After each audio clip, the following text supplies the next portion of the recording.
When researching speakers, I could not find much information about the HD6 from websites other than professional reviewers, or from the manufacturer, so I suppose I'll write a review after having owned these speakers for over 6 months. I am not an audiophile, but I do research audio equipment and make purchasing decisions as though I were one. Basically, I am saying I don't have trained ears. Because of that, I can't really make any definitive statements about the audio quality of these speakers. I can say that as a discerning layman, I absolutely love the sound of these speakers. I am a proponent of getting your information from those qualified to dispense it, so please take my comments as to the audio quality worth a grain of salt. In this review, I mean to elaborate upon the hardware setup and capabilities as I have experienced them. I bought these to reduce clutter in my room. I had a receiver, and it required remotes, shutting on and off every time I wanted to use it. They use too much power to leave on, extra space, a separate Bluetooth receiver, and wires. It was basically a headache to use, so I didn't use it much. These speakers eliminate the need for a receiver, and thinking back to what I had before, I am very glad I made this purchase. I have these speakers connected to my television via the optical input for viewing television movies. Please note that if you plan to do the same, these speakers only interpret a PCM signal. Dolby digital signals will not play through these speakers. With regular cable on a Panasonic Viera television from 2012, most channels use a Dolby signal. Most modern televisions allow you to alter the audio output settings, and will convert to one format or the other, but some older ones like mine did not. I've since bought a newer Samsung television, and it allowed me to change the signal to PCM, so now all channels play through these speakers, even on the older television, which did not convert to PCM. Without altering any settings, it played the audio of my PlayStation 4 just fine. The PS4 was connected via HDMI to the television. The television directed the audio to the optical out. My newer television does the same. If after connecting the audio isn't playing, check your television's audio settings to be sure it is playing through the optical out and in PCM format. With automatic settings, it will output the format it is given, which may or may not be PCM. I use the speakers in equal measure to listen to music. Audiophile communities typically dissuade people from transmitting audio via Bluetooth, so I was a little hesitant to use Bluetooth to play my music on these speakers. I have found that I can't tell the difference, and for the sheer convenience, I listen to far more music than I used to. There is also an aux input, which is the gold standard really. Sometimes I use it when I don't want to use Bluetooth. The speakers must be on to establish a Bluetooth connection, of course, and the speakers have their own remote which can put it into out of sleep mode. I used a kilowatt meter to check the power consumption when in sleep, and when on. I don't have my readings in front of me, but the power usage difference amounted to only a few dollars every year, like 4 or 5. Cost was $11 per year, I think. So I choose to leave them on. This means I don't need to fish out a remote when I want to play music. I only need to select it from my list of Bluetooth devices, and can play music within seconds, without getting out of bed. Volume is controlled via a knob on the speaker, or by the remote. Your audio input device can control the volume up to the max output of what the speaker's volume is set at. These speakers seem to have a priority list when receiving multiple audio signals. I have not tested every situation, but I can say with certainty that Bluetooth signals are prioritized over optical. This means I can be watching television, and when audio plays through my phone, or whatever is connected via Bluetooth, it will mute the television audio and play the phone's audio. There is a very minimal delay when switching sources, probably a second before the phone's audio comes on. What I love is that I can have the phone connected by Bluetooth, and as long as the phone is not producing audio, it will continue playing the other source television. When I start a song on my phone, it switches over. When I pause the song or turn the music off, it will switch back to the optical television's audio output after a second or two. The transitions are virtually seamless. For movies, the speakers have a great low end, but nothing that will shake the house unless at very high volumes. Unless playing in a very large or crowded room, I would not worry about these speakers not having adequate volume. If you plan to use them for parties, I would do further research. I would venture to guess that they are loud enough for house parties.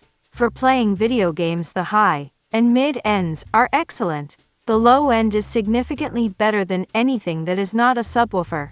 I've no experience with computer subwoofers, so whether these are better than small subs I cannot say. I did pair these with an SVS SB2000 subwoofer, which is 12 inches, and noted a significant improvement in wow factor. I used the speakers for a month or two without the sub. When a grenade goes off in a video game, you feel a thud in your chest and sense of terror that was not present without the added subwoofer. Unless at higher volumes, without a subwoofer you don't feel the music, as in literally being vibrated by the low end, and you won't really feel explosions in games, movies. I elaborate on this because it was a concern of mine before buying these. I can't say these fail by not having unrealistic, distortedly loud bass though. As speakers, I don't believe they could be improved upon significantly. A subwoofer really can't be substituted for, as it is simply something that requires a certain size. More powerful smaller ones, though, can to some degree imitate a larger sub. TLDR, to replace a full sound system with a receiver, these are amazing. I can hardly imagine going back to my old clunky setup. The high, mid, and low ends were impressive to me, but because I like feeling explosions, I added a subwoofer to my setup. For music, I really don't think I could ask for more. Playing music by Bluetooth on these is very simple, as the power draw is low enough that you don't need to turn them on off, so you can connect at any moment. I came across these speakers while looking for ways to modernize and streamline my secondary music system.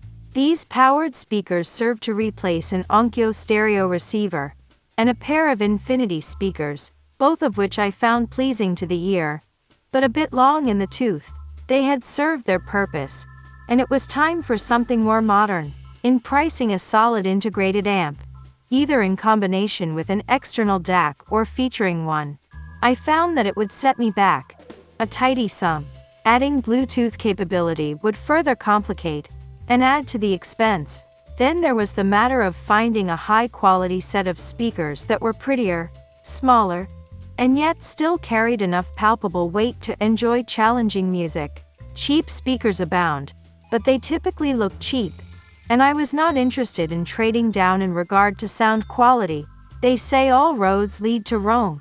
Well, it seemed like all roads were leading me back to the Audioengine HD6s. I read a lot of reviews of the A5 Plus and HD6, looked at the price, and hoped for the best. I was impressed by the care in which Audioengine packaged the speakers. They came triple boxed, such that I had packing materials strewn about the room before I caught a glimpse of the soft gray bags that come for both speakers and all the peripheral cables. These are pretty speakers up close. If you're familiar with real hardwood furnishings, you can tell that these are veneer over MDF, but they look sharp and feel substantial. I will note that my pair didn't have nearly the reddish tones that the picture on the site features, much more biased to brown, gray, black tones, which, I suppose, is more accurately walnut. But I digress. The included cable is of good quality, but I elected to sub in a heavier gauge RCA cable to attach my CD player, Onkyo 7030, also newly purchased. Everything went together as expected, powered on, and had a reassuring solidity to it. I let the system stand for several minutes to warm up, then loaded in a disc. No malfunctions followed. The speakers played. The remote altered the levels as expected. You have to aim a bit carefully with this remote. After a few discs had played, the bass began to open up. I don't think a long or stultifying break-in is required with these units, but giving them a few days to burn in and seat the voice coils in the speakers before getting too critical of the sound is probably the best course. And on to the sound. If I had to describe it, I suppose natural would be the most apt word. These are good sounding speakers, that have the ability to play quite loud and produce punchy bass if it is present in the program material. Now, you're not going to shake coffee mugs off of the table, or fully communicate T-Rex footfalls. Physics is physics, and 5.5 inches drivers can only push so much air. That said, for purely music listening, especially if your tastes run to small group jazz, chamber music, and classic rock, you could easily produce satisfying volume and sweep with these speakers, the caveat being that you're not trying to fill an enormous room. The silk dome tweeter is not as incisive or hot as a metal dome. It is quite detailed, but errs on the side of being laid back and slightly gentle at the top end, rather than being bright or sharp. I wouldn't go so far as to call it a dark upper register. Rather, it lets you look with some depth into the soundscape, while avoiding being unfriendly or strident. The mid-range is rendered very well on a CD such as Bill Frissell's Guitar in the Space Age. The sound of the guitar, the amp, and the level of overdrive or reverb being used is beautifully drawn. The bass is solid and taut, fairly deep but not, perhaps, as authoritative as some will be used to. The lower registers are in no way boosted. There is no loudness feeling to this system. It is not foreflushing in the mid-bass to mask a lack of extension, or impress over the short run. Overall, the speakers are friendly, inviting, and non-fatiguing. When paired with a well-recorded piece of music, they allow you to think of the sound, not the source, which is good praise for their size and price, I think. One thing to consider is this: if you have the intractable urge to twiddle with EQ levels, these are not for you.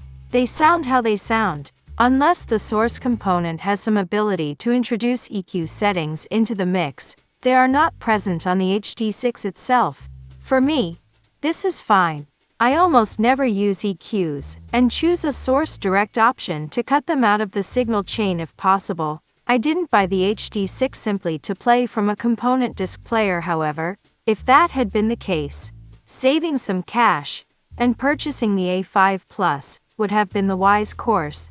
My plans included streaming FLAC audio from a tablet that I would use as a media center. I have found that my apps-capable Android tablet, Asus Zen 8, easily paired with the speakers, had a solid Beatty connection, and sounded great. No issues while sitting across the room, reading an ebook, or browsing while the device cast the music to the speakers. The underpinnings for Bluetooth and DAC conversion seem solid and well implemented here.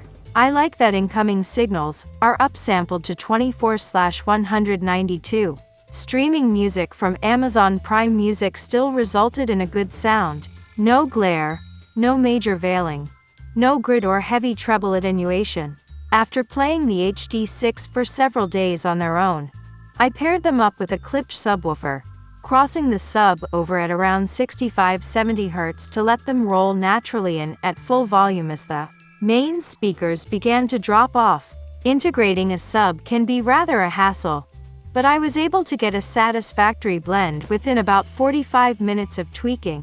To be honest, the first 20 minutes yielded a good blend, but I kept A/B testing and being obsessive a while longer. The addition of the sub is a somewhat subtle thing, at least with speakers that aren't too anemic in the lower registers. If the change is too obvious, the sub level is probably too high. With the sub in the mix, that hint of authority that is required for upright bass and kick drums tuned without a lot of polyfill is added in. Very nice. In the end, I'm very pleased with the purchase. They are nice looking, compact speakers, and a lot more. Using a product like this, it's possible to create a very streamlined, uncluttered sound system that will fill a small to mid-sized room with excellent sound. If all the products that these speakers replace are tallied and checked for cost, it's something of a bargain.